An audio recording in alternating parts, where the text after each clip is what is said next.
4th, 1933, inauguration morning. President-elect Roosevelt says, "In my judgment, we are in the midst of an emergency at least equal to that of war." 3 years of unprecedented depression have brought poverty and hunger. Self-respect has vanished. Hope has fled.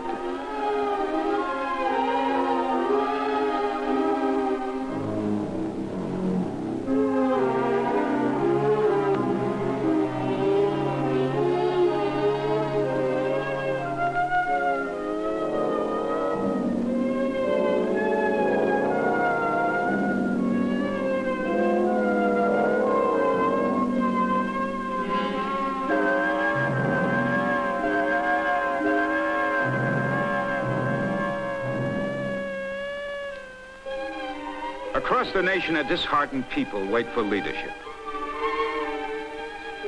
What would the new president bring?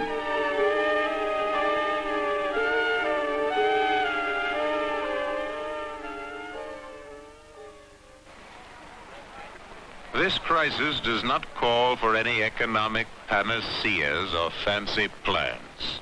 We are faced by a condition and not a theory. Washington is the one city in the nation bursting with energy. Members of the new administration pour in. William Wooden, Adolph Burley, Raymond Moley, Henry Morgenthau, Henry Wallace, Vice President John Garner. The outgoing president is weary. He says, "We are at the end of our strength."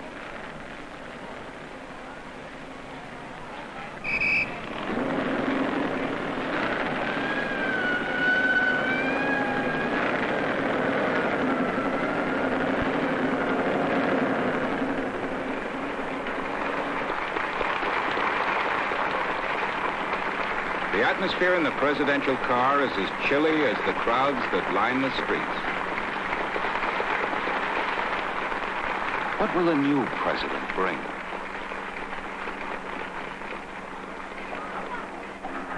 The crowds were tremendous, and you felt that they would do anything if only someone would tell them what to do.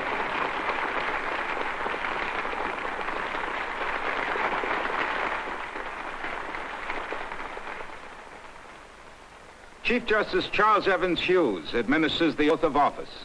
I, Franklin Delano Roosevelt, do solemnly swear that I will faithfully execute the office of President of the United States and will, to the best of my ability, preserve, protect, and defend the Constitution of the United States. So help me God.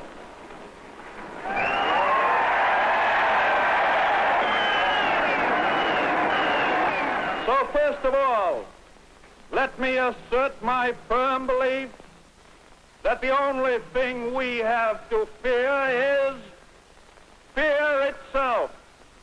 Nameless, unreasoning, unjustified terror, which paralyzes needed efforts to convert retreat into advance.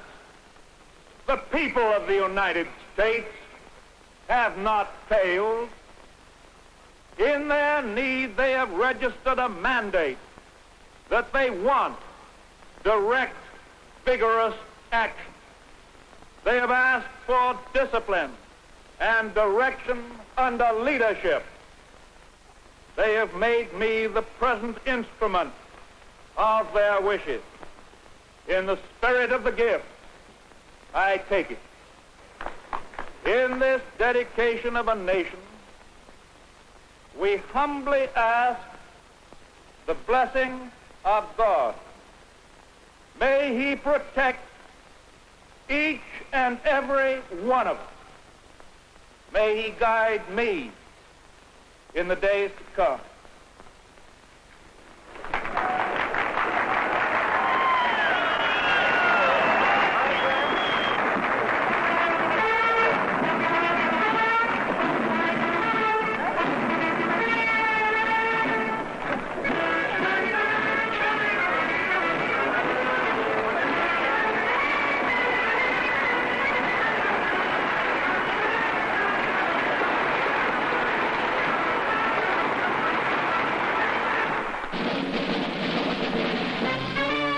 Editor H.L. Mencken describes the new president. He's a man whose competence is plainly in doubt. His only available asset is his name. Justice Oliver Wendell Holmes says, a first-rate temperament and a second-rate mind. Columnist Walter Lippmann says, Roosevelt is a pleasant man without any important qualifications for the presidency. Oh, I don't deny that we may make mistakes. I have no expectation of making a hit every time I come to bat. What I seek is the highest possible batting average. On Inauguration Day, we Republicans weren't too dismayed. We thought that he would be in for 4 years and then that we'd be back again in power. But like the man who came to dinner, he stayed. And he and his administration stayed for 20 years. No sooner is the inaugural parade over than FDR goes immediately to work. The historic 100 days begin.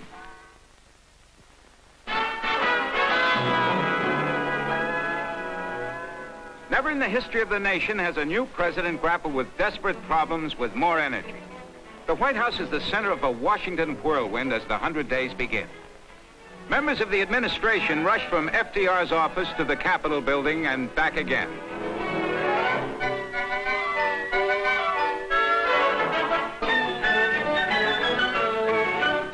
FDR's amazing energy infects his entire administration. Filled with intellectuals, his new team is a curious but dedicated group, including the first woman cabinet member in history, Frances Perkins. FDR forges a recovery program for the country. He calls it the New Deal. The New Deal implies a new order of things, designed to benefit the great mass of our farmers, workers, and businessmen. For 100 days, the New Deal is labor round the clock.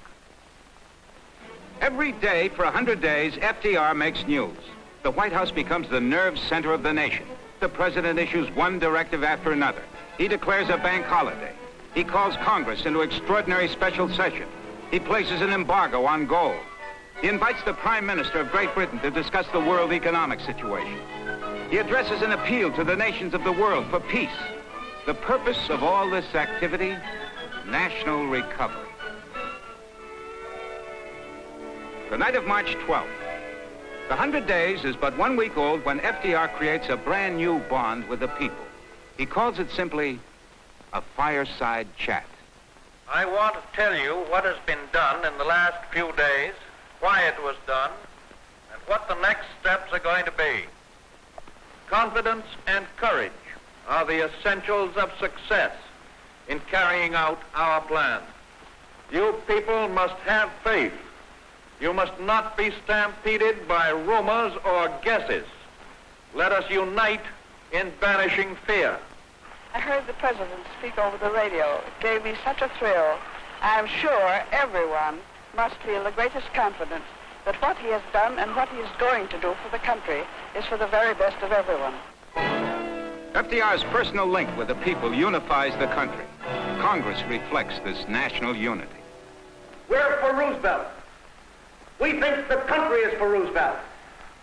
And until we find that the country is not satisfied, we're going to back him up just as though we all were Democrats, elected with him on his own platform. FDR's greatest achievement during the 100 days is a barrage of recovery proposals approved by Congress with machine gun rapidity. One of his first acts is to reopen the nation's banks.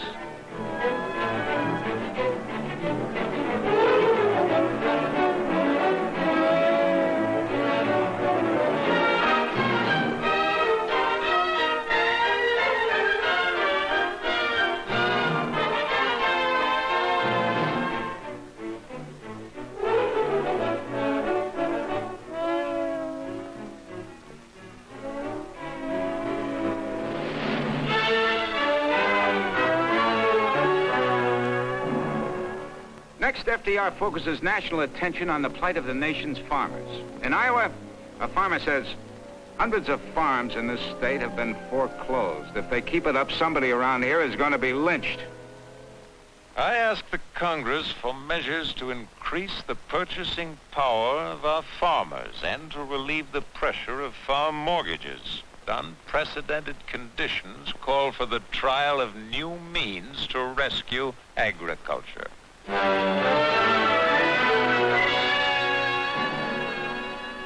Then FDR sets out to relieve unemployment before unrest turns into violence. As one jobless factory hand says, lots of us have families that ain't eating regular, but we ain't gonna let them starve. I can tell you that.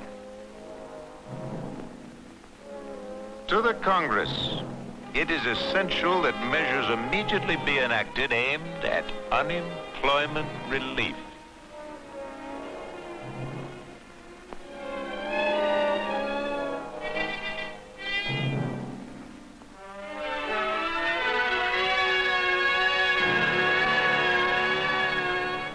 Halfway through the 100 days, FDR is forced to turn his attention from Congress to a group of unemployed veterans. The second bonus army marches on Washington. The year before, the first bonus army had been dispersed by troops with fixed bayonets. FDR handles the second bonus army differently. Hoover sent the army, as startled veteran remarks. Roosevelt sends his wife.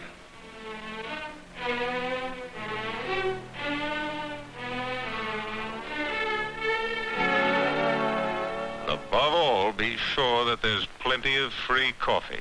There's nothing like it to make people feel better and feel welcome. The 100 days roll on as FDR tackles another problem, best described in a Cleveland father's words. My boys and millions of boys like him are getting into trouble because they can't find jobs. To the Congress, for hundreds of thousands of young men imbued with ambition and idealism and denied it by a situation over which they have no control, I propose to create a civilian conservation corps. The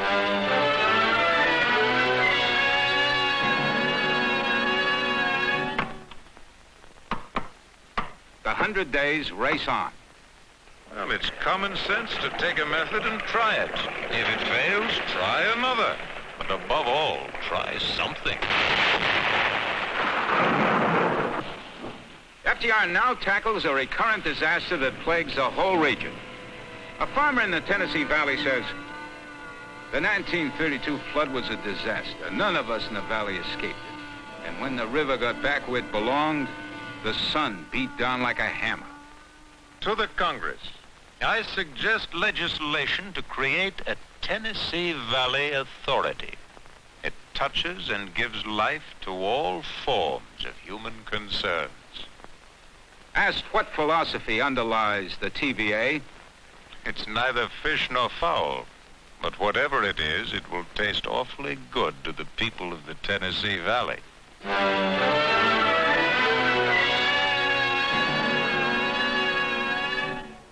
We haven't any more time. We must do what we can. Now FDR is ready to restore industry to health. He proposes a startling new concept. To put people to work, I recommend that the Congress provide for machinery to shorten the working week, to pay a decent wage, and to prevent unfair competition. I urge prompt action on a National Industrial Recovery Act. This RA system has got to work or else. I mean, or they say or else what? Well, just else. There ain't gonna be nothing if it don't work.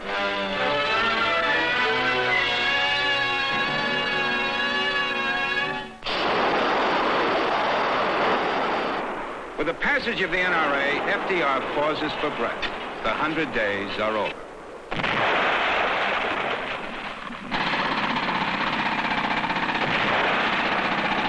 He has restored confidence. He has provided leadership. He has sponsored 15 major pieces of legislation and signed them into law. America will never be the same.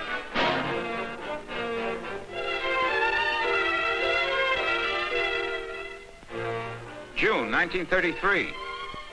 With the country slowly reviving, the voice of opposition is again heard in the land. Congressman Joe Martin says, we are on our way to Moscow. Congressman John Hollister of Ohio cries, Is there anything left of our federal system? Senator Beatty of Maine says, God help the people of the United States. Representative Hamilton Fish of New York says, I've opposed NRA and AAA as being socialistic, bureaucratic, unworkable, and unconstitutional. Many criticisms were made of Roosevelt, but he always, to me, was an inspiring figure, especially during those early days. And no matter what's said against him, I want to say that, in my opinion, it was providential that at that stage in history, a man of his unique qualifications was sitting in the White House. He lifted the nation out of the slough of despair.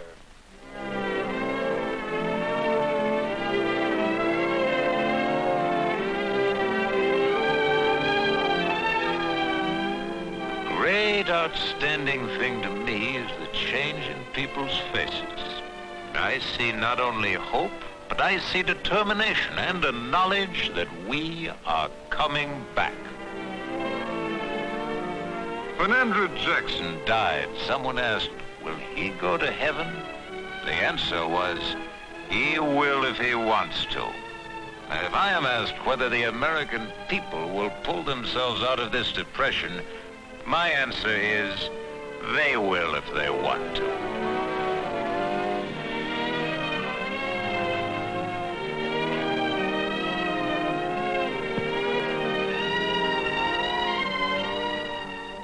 Not for a moment have I doubted that we would climb out of the valley of doom as springs from faith.